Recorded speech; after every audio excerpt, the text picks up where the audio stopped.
अस्सलाम वालेकुम अज़ीज़ दोस्तों। हमारे पास अल्लाह अज़्ज़ व जल ने कुरान करीम, फुरकान हमीद जैसी इतनी बड़ी इल्हामी किताब नाज़िल की हमारे नबी आखिर ज़मां सल्लल्लाहु अलैहि वसल्लम पर। अज़ीज़ दोस्तों, कुरान करीम, फुरकान हमीद हमें बहुत ज़्यादा मसाइल का हल बताता है, इस फ़ना की दुनिया में भी और बका की दुनिया के लिए भी।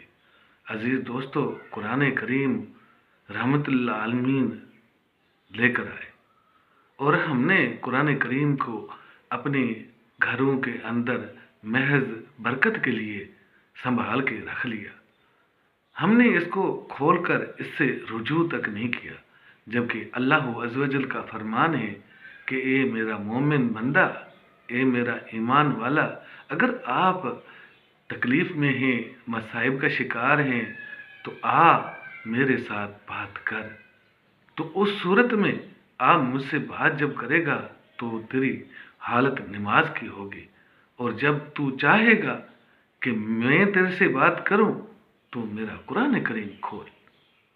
कुरान करीम, फुरकान हमीद अपने आप में बहुत बड़ी आला किताब भी है और सबसे ज़्यादा किरत कही जाने वाली दुनिया में कलाम इलाही है। इसको पढ़ने से दिल को राहत मिलती है और आपको और हमें ज़िंदगियों में निखार भी आता है। अजीज़ दोस्तों, खैर व बरकत के सहारे अपने लिए कुरान करीम को अपने घरों के पश्तियों का ज़ीनत बनाकर रखना ये कोई हकीकत नहीं है, ये तो एक हिकमत नहीं है, बल्कि इसको मैं क्या नाम दूँ। अज़ीज़ दोस्तों, कुरान करीम, फुरकान हमीद पढ़ने के लिए आया है, समझने के लिए आया है, ना कि बीचों बीच रख कर टेबल पे इसके ऊपर फैसले करने के लिए आया है। कुरान करीम खोल कर पढ़ने से इंसान की ज़िंदगी में बहुत ज़्यादा चेंजेस आती है और इसको पढ़ने से दिली सुकून भी मिलता है और कई मसाइल का हल भी हमें मिल जाता है। अज़ीज़ दोस्तों, यूँ तो कई मदारिस बहुत बड़ा ये खैर का काम कर रहे हैं, लेकिन ये सारा मदारस के ऊपर भी क्यों छोड़ा जाए।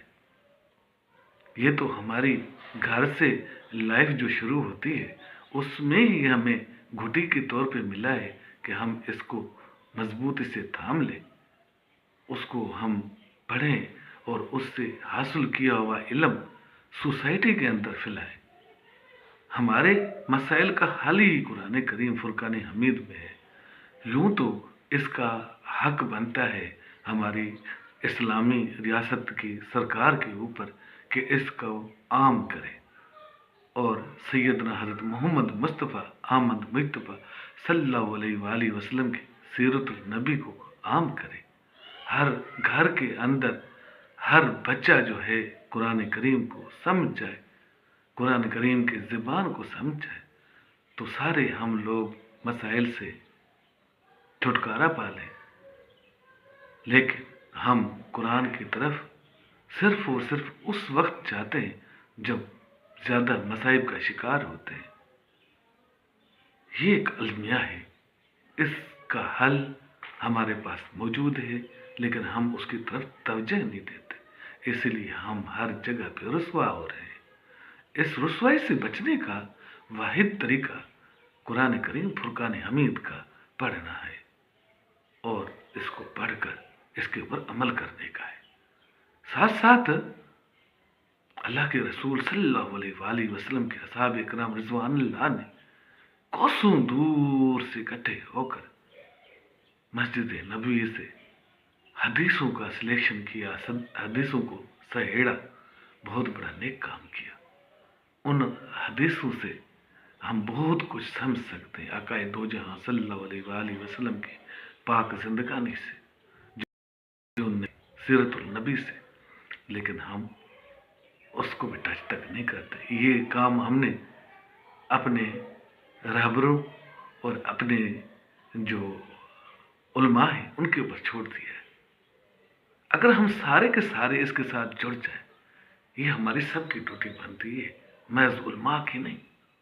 علماء تو ہمیں وہ سب کچھ بتانے کی کوشش کرتے ہیں جس کے اوپر ہم عمل نہیں کرتے. باتوں کو ہم اس طرح نہیں لیتے جس طرح ہم اپنے اس کام کو لیتے ہیں جس کے اندر ہماری بہت زیادہ امیدیں وابستہ ہوتی ہیں جو کہ محض وقتی ہے. ہم اس طرف جاتے ہی نہیں ہیں.